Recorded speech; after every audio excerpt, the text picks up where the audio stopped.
Hi, it's Ramsey Dewey at the JX Fight Club in Shanghai, China.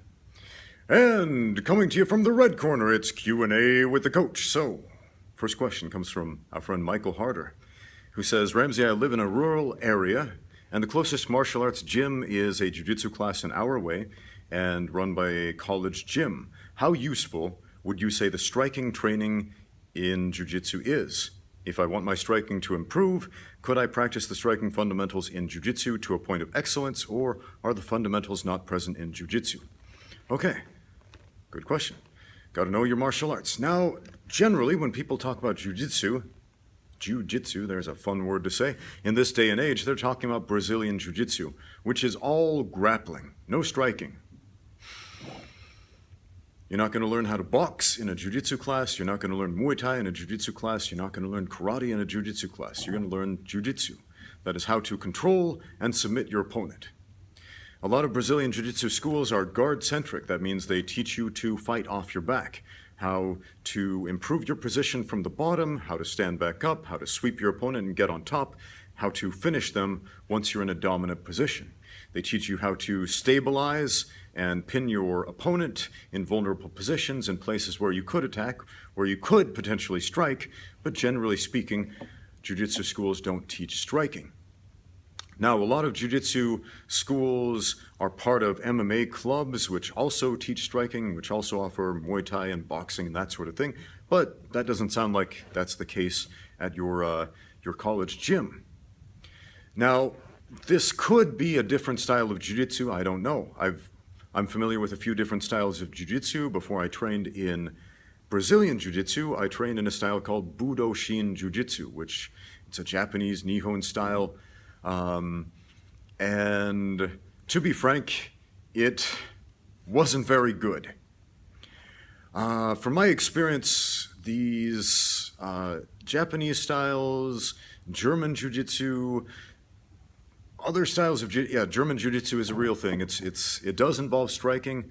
I haven't met a lot of jiu-jitsu practitioners from Germany, from the German tradition, who are great strikers. I would say people who know how to make a fist and throw punches and kicks, sure, yeah, but great strikers, a degree of excellence, no. I mean, these people tended to have a basic understanding of the fundamentals of striking and grappling, joint locks, punching, kicking, that sort of thing, but a degree of excellence in striking, no. So if you want to pursue excellence in striking, go to a striking-specific gym, learn a striking-specific martial art. Jiu-jitsu is for grappling. And grappling is awesome, and you should learn it, and you should know how to grapple. So if that's the only martial art option you have, go try it. You might like it. You might love it. And it's definitely useful stuff that you should know. All right, our next question comes from our friend Mark, who's a brand new subscriber. And hey, thanks so much for subscribing, Mark. And for the rest of you just tuning in for the first time, I think there's a button down there you can press, and YouTube puts you on some kind of list, and they send you notifications that I make new videos. You can watch them, and they're awesome. So, Mark has a question about Jeet Kune Do, Bruce Lee's martial art and philosophy. Now, Mark practices Wing Chun, and so he is thinking about transitioning to Jeet Kune Do, which is basically what Bruce Lee did. He was a Wing Chun practitioner who developed this Jeet Kune Do philosophy and martial art. And he watched one of my videos, Mike Tyson versus Ip Man, who would win in a fight? A hypothetical question a subscriber asked me, and I basically said Mike Tyson would murder him in a fight. He would murk him, man. And our friend Mark says, at the end of that video, you may have implied that a fight with no rules would actually be to the advantage for experienced and skilled fighters. Yes, absolutely. If you ask me a hypothetical question, who would win in a fight, this experienced, skilled fighter, or this guy with a lot of good ideas about fighting and black belts in a bunch of fighting styles, but not much fighting experience, who would I bet on? Well, the fighter with the real experience. And yes, this is a no-rules street fight type of scenario. If you had, say, a Krav Maga instructor who teaches people how to do eye pokes and groin kicks and small joint manipulation and all this stuff that's illegal in the UFC, and had him fight someone like, oh, I don't know, a UFC world champion, who would I bet on in a no-rules fight? Well, I would bet on the UFC champion. Why? Because that guy has more experience fighting live human beings. Now, Mark asks, is Jeet Kune Do a worthless martial art and philosophy? No. Everything has some value. Even the dumbest guy out there has something to teach you. Even if that lesson is learned indirectly, and sometimes through contrast. Now, there are some very serious fighters who practice Jeet Kune Do. For example, Eric Paulson. If you don't know who that is, look him up. Eric Paulson. He is an exceptional martial arts coach. He trains a lot of cage fighters. He was a professional fighter for a long time. He's got black belts and everything, and Jiu-Jitsu, and he's a high-level Jeet Kune Do instructor, and catch wrestling, and all this other stuff, and he knows his stuff, inside and out. And Jeet Kune Do clearly means something important to Eric Paulson. It means something to him. Otherwise, he wouldn't put that on his resume. I don't know, maybe it attracts people to his gym who think, hey, Bruce Lee did that. Maybe I can go there and learn to be like Bruce Lee, because he's cool. I like him. But at the same time, it clearly means something to Eric Paulson. Now, I never trained at a Chun-Fan Jeet Kune Do school. That's those schools that teach the technique that Bruce Lee actually practiced during his lifetime, not necessarily the philosophy per se that he espoused of constantly evolving and changing. Because if Bruce Lee was still alive today, I'm sure his outlook on martial arts and his method and the techniques that he used and taught would be different, like way different than what he was doing back in his 30s before he died. So, is it worthless? No. I mean, go check it out. The proof of the pudding is in the eating. So go take a taste. See if it's good. See if it gives you the result that you want, because at the end of the day, if it gives you the result that you want, then that is the right way. Now, if your goal is win fights, and from the last part of your question, I think it is, then we need experience. Real experience against real live humans. The last question Mark asked was, how do we fight a taller opponent? How do we fight a bigger, stronger opponent in a no-rules street fight type scenario? Okay, I got a few questions for you, my friend. Can you do push-ups? Can you do pull-ups? Can you squat and deadlift more than you weigh? Why am I asking you that? Well, if you can't do those things, then fix that quick. Because you need to be able to reliably move around your body weight, and more than your body weight actually, before you even think about fighting somebody bigger and stronger than you. Can you beat smaller, weaker, shorter opponents? What happens when you spar with people your same size? Can you intelligently defend yourself in that situation? If not, fix that first. Baby steps, my friend. A lot of people ask me, well, how do I fight multiple opponents? Well, can you fight one? Can you beat one guy reliably? If you can't do that, there's no way you'll be able to fight multiple opponents successfully. So, baby steps. Next question. Our next question comes from our friend Janek from Germany. Hope I'm saying that right. And he shared a video of a basketball player who is particularly talented at his sport, and he's really good at moving and spatial awareness and kinesthetic bodily awareness and all this cool stuff. And he says, isn't that what you always talk about, that fighting is about understanding space, and it's about position and positional awareness and that sort of thing? And yeah, absolutely. And he says, how do I think that his athletic skills would carry over into martial arts if that's what he chose to do? That's a great question. I've actually had the privilege of training a number of athletes from different sports. There was this dude from Switzerland who used to play football, professionally in a soccer team in Switzerland. And he had an issue with his hip that forced him to retire from playing soccer. And so he got a job in finance and ended up moving here to Shanghai for work.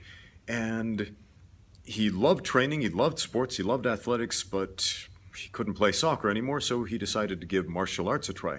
So he came to the gym and did some private lessons, and this guy picked it up quick, really quick, much quicker than the average person. He'd never done any kickboxing or martial arts or MMA or anything like that before, but he picked it up really quick. Why is that? And I'll tell you, it's a couple of things. Professional athletes already know discipline. They know how to discipline themselves.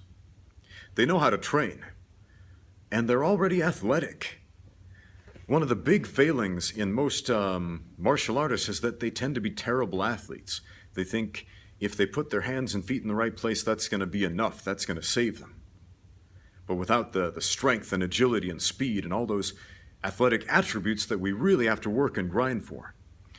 But professional athletes, they understand you got to be an athlete to be an athlete, right? So clearly, fighting, the most athletic thing you can possibly do, requires athleticism, so that they understand discipline. Now, kicking is way different in soccer than it is in kickboxing, way different than it is in mixed martial arts or Muay Thai or any of those things. But this guy took to kicking like a fish to water. And I think it's just what you were talking about, his understanding of spatial awareness and bodily kinesthetic intelligence, because he's used to living in his body.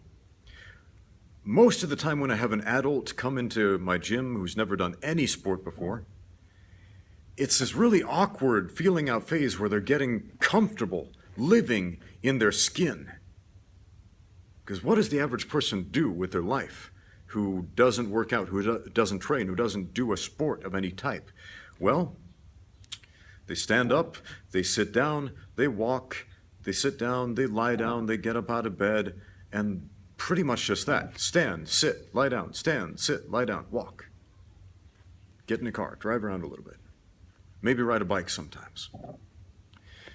Maybe occasionally go to a gym, hop on a treadmill, lift a couple of weights, but they don't really know how to move. Not to any degree that would facilitate intelligently defending yourself. I would say the average person is kinesthetically retarded. There are different types of intelligence. There is emotional intelligence, being able to empathize with other people, being able to pick up on emotional cues, being able to talk to people in a way that resonates with them. There is cognitive intelligence, being able to figure out math and science and logic and things like that. And then there's bodily, kinesthetic intelligence, being able to use our body, being able to live in our body, being able to understand the connection between the mind, the body, and the soul. And professional athletes can do that to a very high degree right off the bat. The average person, it's a struggle. It's a struggle. They trip over their own hands and feet. I know, because I was one of those guys. Great question. Let's see what we have next. Got a quick question from Wrath of Ki, though. Okay. He practices Aikido, And he says that in his martial art, it is advantageous to have a lower center of gravity.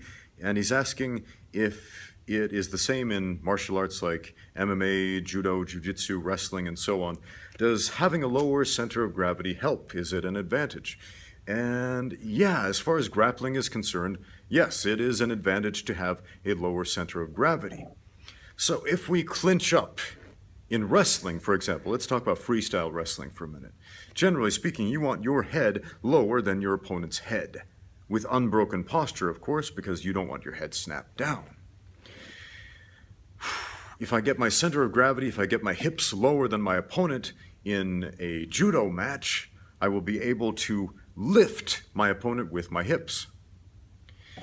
If I can change my level underneath my opponent, I can shoot in on a double leg or a single leg takedown on them. So yeah, generally speaking, getting your center of gravity lower than your opponent is advantageous to execute certain grappling moves and in certain grappling situations. Now, all the time, not necessarily if we're talking about mixed martial arts, because we are constantly fluctuating between grappling and striking, even in the stand-up phase in the fight. So there are going to be times where we're up on the balls of the feet, bouncing around, being really light, having a fairly high center of gravity, and times where we sink down really low. So watch some MMA fights. You probably have, but watch them analytically and watch what's happening with the fighter's center of gravity. Watch when it's high, when they're using that very resistant quality of movement, and watch when they sink down low and change their levels. Watch for when they clinch up and what they do with the head. Watch some wrestling matches. Look at the heads and the hips of the grapplers when they engage, when they clinch up. And you'll see right away when that center of gravity lowers and why it's important. Next question. Our next question comes from Kenk OG. He is a little overweight, and he saw a personal trainer, and he got onto this fitness program, and in the first couple weeks he lost some weight. Lost a few pounds, and he felt pretty good about himself, and he felt motivated, so he kept doing it. But as time went on, he didn't see the same type of results, and it became, well, less motivating to keep doing it. And so right now he's kind of at this impasse where he feels like he needs some motivation. He used to ride his bike a lot. He says, I slowly stopped riding my bike and working out.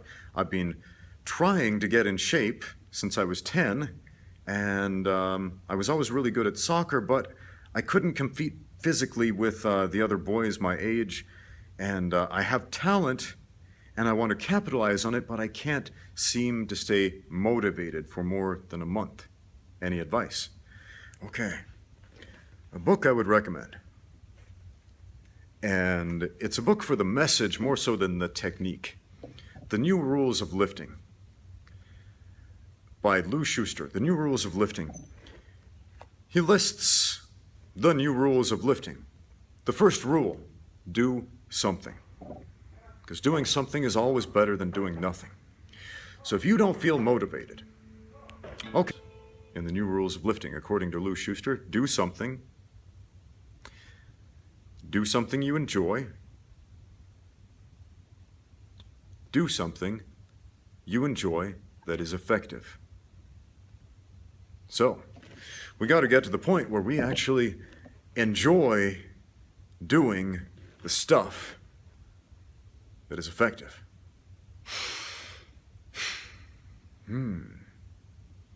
If you hate moving, can you learn to love it? Well, yeah. Yeah, you can. There was a time I was super unathletic. I was super weak. I was super sick and skinny, and moving hurt. My joints hurt. My knees hurt. I felt like I was 90 years old when I was 19. I felt like an old man. And when I started trying to move athletically, it hurt, and I hated it. But I told myself, I am tired of being tired. I am sick of being sick. I am through being weak, And so I'm willing to do what it takes to get stronger. I am willing to do what it takes to make this change, because I have lived the alternative, and the alternative sucks. And so I pushed through the pain, I pushed through the inconvenience, I pushed through the struggle, because I exercised faith that it would be worth it. I didn't know for sure. I mean, I'd seen other people do those sorts of things. I'd seen other people exercise and get the results. So I figured, maybe I'm not so different after all. Maybe I can do that too. So, baby steps, just like I told that other guy. Do something you enjoy, and ultimately find that something that you enjoy that works. But you're going to have to work at it. Make sure you work at it every single day, at least a little bit.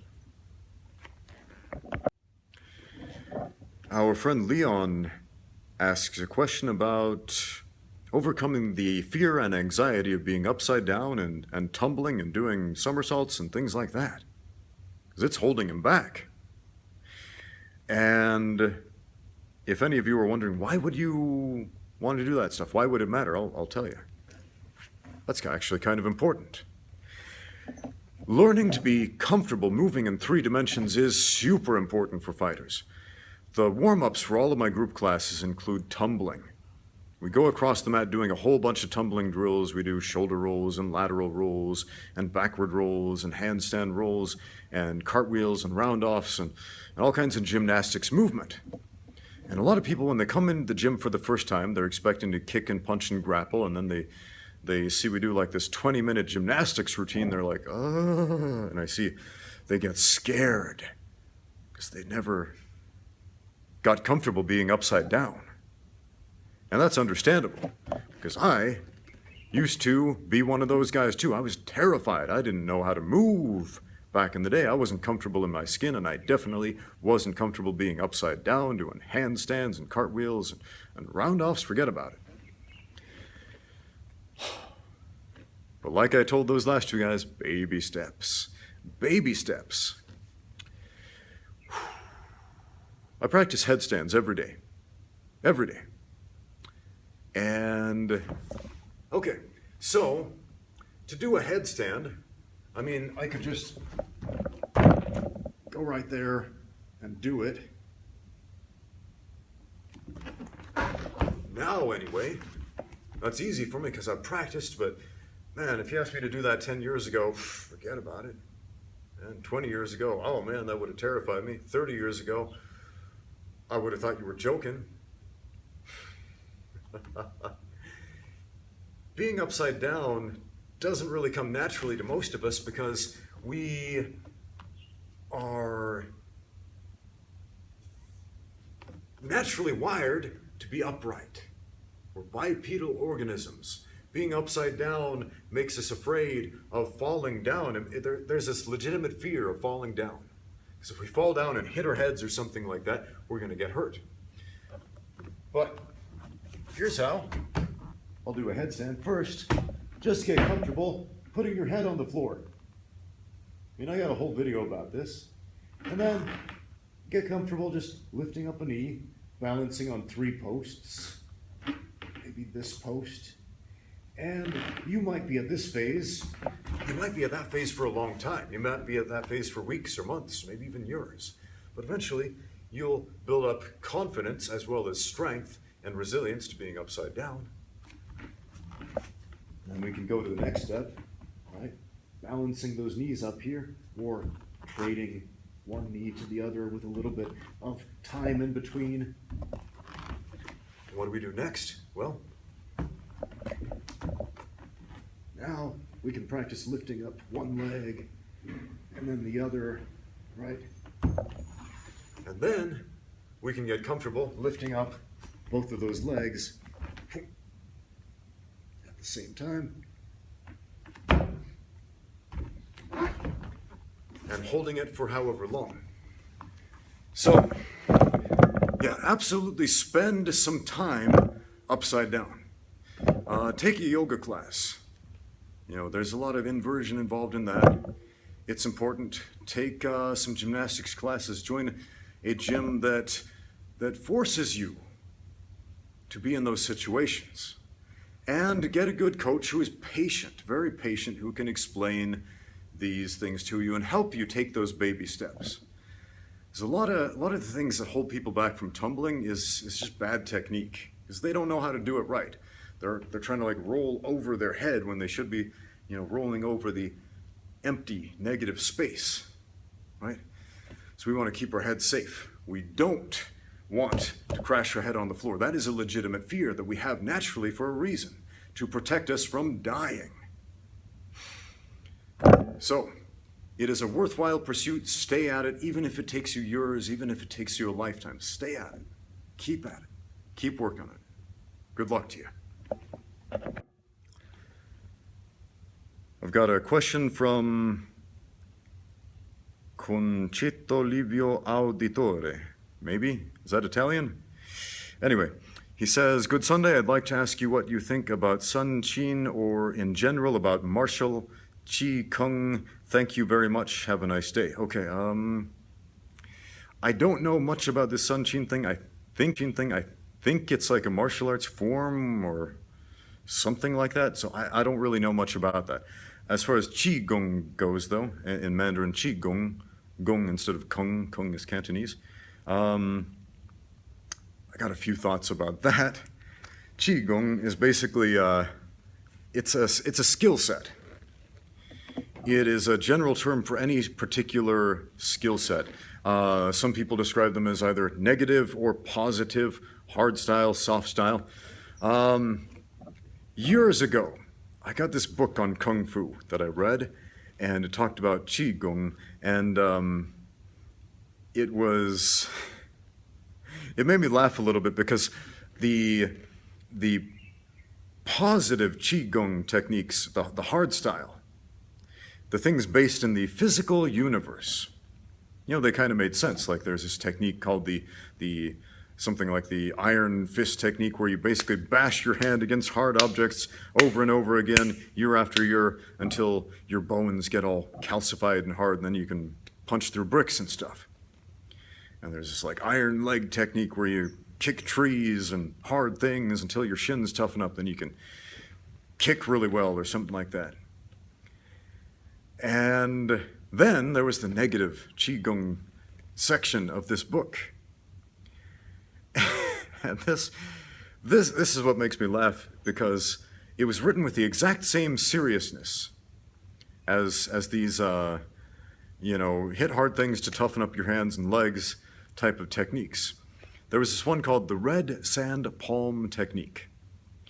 It says, go get some of the red sand that you can find in northern China or inner Mongolia and put it in a bowl, because it's very fine sand. And make striking motions at the bowl, but without touching it, with your palm. Keep doing this for several years until you can finally make the sand move out of the bowl without touching it. Then you are ready for step 2. Get some coarse, heavy sand, and then repeat the process for several years until you can move the sand out of the bowl without touching it. And then you replace the coarse sand with gravel, and then the gravel with little rocks, and the little rocks with big rocks, and finally the big rocks with big iron balls. And when you can finally move the iron balls out of the bowl without touching them by simply making a motion with your hand, then you are ready for the next step. Go out to a field and look up into the sky. Look for a bird to practice your technique on. Make the striking motions at the bird. If the bird falls down dead out of the sky, you are now a master of the red sand palm technique. So it described a number of other techniques where you can, over the years, kill people by simply pointing at them, or throwing invisible Hadouken fireballs out of your palms and stuff like that. And man, that's an entertaining read. what do I think of that? Well, clearly I'm laughing at it because I think it's ridiculous. But at the same time, it makes you scratch your head like, why was this written originally? Because this Kung Fu book was supposedly a translation of some old manuscripts from some ancient monks. So supposedly some ancient monks in China wrote this stuff down, and in the same book where they wrote you can toughen up your hands by hitting hard things, they wrote you can kill birds with invisible fireballs from your hands if you just practice enough. What was their motivation for writing that? I don't know, man. I don't know. Was it based in some kind of real principle? Did a monk go out to a field one day and start making striking motions at a bird, and it just happened to have a coincidental heart attack and fell down dead, and he believed that he had some magic power? Was he hallucinating? Were they on drugs? I don't know. So, at the same time, I wonder, like, these monks were probably approached by people who were asking them, hey, can you teach me martial arts? And pestering them, and they were like, how do I get rid of these guys? Okay, go spend 5 years doing this at a bowl of sand, have fun, leave me alone. Could have been that, I don't know. So Qigong, it can be anything from a particular set of real life skills, like hardened up hands you can punch really well with, all the way to martial arts magic tricks. So take that as you will. Next question. Our next question comes from Konstantin Bat, who asks, what is the difference between BJJ and traditional Japanese Jujutsu? Okay, great question. Well, the thing is, there are actually a lot of different styles of traditional Japanese Jujutsu, or Nihon Jujutsu. And depending on where you learn it and who you learn it from, you could be learning an entirely different martial art. Brazilian Jiu-Jitsu, generally speaking, when you go to a BJJ gym, you're going to learn the same thing, the same sport. You're going to be able to learn a skill set that is comparable to what people at other Jiu-Jitsu gyms are learning across the world. You're going to learn how to fight from the guard. You're going to learn how to stabilize in dominant positions. You're going to learn how to grapple, how to control and submit your opponent. So it's all grappling. Now, Japanese Jiu-Jitsu. I practiced a Japanese Jiu-Jitsu style called Budo Shin Jiu-Jitsu way back when, and the big difference between that and BJJ is that Brazilian Jiu-Jitsu practitioners take their art a whole lot more seriously than what the Budo Shin Jiu-Jitsu guys I trained with did back in the day. There is a lot more sparring, a lot more rolling, a lot more live bodies fighting against live bodies in Brazilian Jiu-Jitsu than I've ever seen in any Japanese style. Now, I've trained with a lot of different people who've come from different Jiu-Jitsu backgrounds, different Nihon or Japanese Jiu-Jitsu backgrounds over the years, and none of them were as good at grappling as let's say a blue belt in Brazilian Jiu-Jitsu. A blue belt, that's the first rank after white belt, would mop the floor with any of those guys, in my experience. So yeah, the ranking system is definitely much more difficult in Brazilian Jiu-Jitsu. You have to be a competent martial artist. You have to be good at Jiu-Jitsu to get the belts in Jiu-Jitsu, most of the time, at most schools. If you are a black belt, if you have a black belt in Brazilian Jiu-Jitsu, that means that you are pretty dang good at grappling. It means you are exceptional at Jiu-Jitsu. It's not one of those martial arts where they kind of give out black belts like participation trophies, like, oh, well, you are now ready to finally learn the martial art, as opposed to just pretending that you're learning it or whatever cosplay thing that people do at these martial arts clubs where they give out black belts to people who don't know how to fight. So, Brazilian Jiu-Jitsu is way more widespread, way more standardized, and they have a lot more competitions than any Japanese style. I've had some fairly negative experience with Japanese styles of Jiu-Jitsu because, again, it's fairly unregulated. I've never actually met a Japanese person who has practiced Japanese Jiu-Jitsu. All of the Japanese Jiu-Jitsu practitioners that I know are Europeans and Americans. You could potentially say that Judo is a Japanese Jiu-Jitsu style. There's another term in Japanese, Goshin Jiu-Jitsu. Goshin means it's kind of a bastardization of the original samurai Jiu-Jitsu. So Judo is technically a Goshin Jiu-Jitsu style. Brazilian Jiu-Jitsu is a Goshin Jiu-Jitsu style. German Jiu-Jitsu is a Goshin Jiu-Jitsu style. And all of those things are pretty different from each other. So I'm kind of curious, what is your experience with Japanese Jiu-Jitsu? Do you think it is a good martial art? Do you think it is in any way comparable to Brazilian Jiu-Jitsu?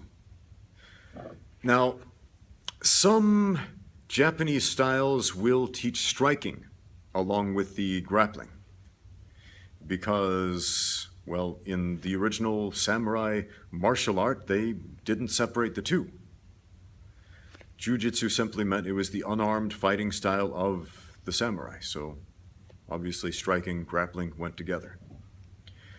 When Jigoro Kano codified Judo, he took out the strikes and left the grappling. When Judo became an Olympic sport, they took out a lot of the ground game. When the division between Brazilian Jiu-Jitsu and Judo happened, well, they emphasized the ground game over in Brazil. So Brazilian Jiu-Jitsu, very much about fighting on the ground, controlling and submitting your opponent on the ground. It is not limited to that, but that is the major emphasis. Whereas, to put it short, in Japanese Jiu-Jitsu, it's kind of going to be luck of the draw depending on who is teaching that class. It could be anything from a class that resembles Judo or Aikido, or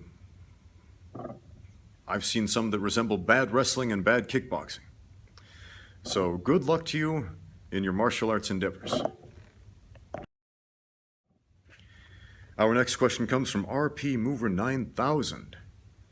He says he enjoys the videos. Hey, thank you so much for watching. And oh, he says I can refer to him as Mark. So RP Mover 9000, aka Mark, has a question about self-defense and boxing. Now, he has a job, he's a delivery guy, and he has to go into people's houses, and sometimes he's legitimately concerned for his safety because there are weirdos out there, man. And if you end up in close quarters, behind closed doors with a psychopath, man, you need an exit strategy.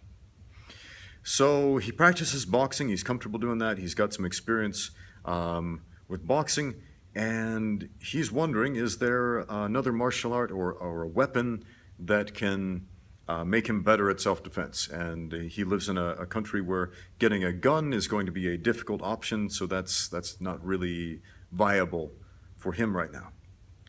So what should he do for self-defense? Okay. I, for one, think boxing is an excellent martial art for self-defense. And I know a lot of people out there have been taught something completely different. They have been taught that if you ball your hand up into a fist and throw a punch with a bare hand, that you're going to break your precious little fingers. And so they have been taught that you must always use open-handed strikes because that is safe. And that is a load of crap. You take a risk at breaking your hand anytime you use this as a weapon. Anytime you project your hand forward with enough force to injure another person, whether it's closed or open or a ridge hand or a knife hand or jaguar fist or whatever hand weapon you're using, you're taking a risk of injuring that hand. Where do boxers have the advantage there? I'll tell you, they train specifically to pinpoint very specific weak spots on the body. On the head, hitting the soft stuff. On the body, the floating ribs, the liver, the heart, solar plexus. These spots that are going to do damage to their opponent without doing damage to them. Boxers train to punch with precision rather than striking recklessly. Although, the bigger the glove, the more padding, the more securely we have our hand wrapped, we can kind of cheat a little bit, sometimes a lot, and get away with some reckless punching. But any boxer worth his salt knows if you take those gloves off, you've got to be more careful and pick your shots. Good boxers know how to pick their shots. So, yeah, I'm a big proponent of boxing for self-defense, and I love what Jack Dempsey had to say on that topic. So if you haven't already, read his book, Championship Fighting. He's got some great insight on self-defense and using your fists as tools for self-defense. So what other martial arts should you learn? Well, you should definitely learn something about grappling. Learn the basics of grappling. Because at some point, every fight, almost every fight, becomes a grappling situation. So if you want to disengage, you've got to learn enough grappling to do that. If you end up on the ground, you've got to learn enough grappling to get back up. So those are all, anytime you lay hands on somebody and grab, it's a grappling situation. So learn some wrestling, learn some jujitsu, keep it simple. If you go towards some esoteric style, you're probably not going to get as much real-life experience as you would if you just go to a basic combat sports gym and learn how to wrestle or learn jiu-jitsu. So that is a fantastic compliment to boxing. And what else? Learn a little bit about kicking.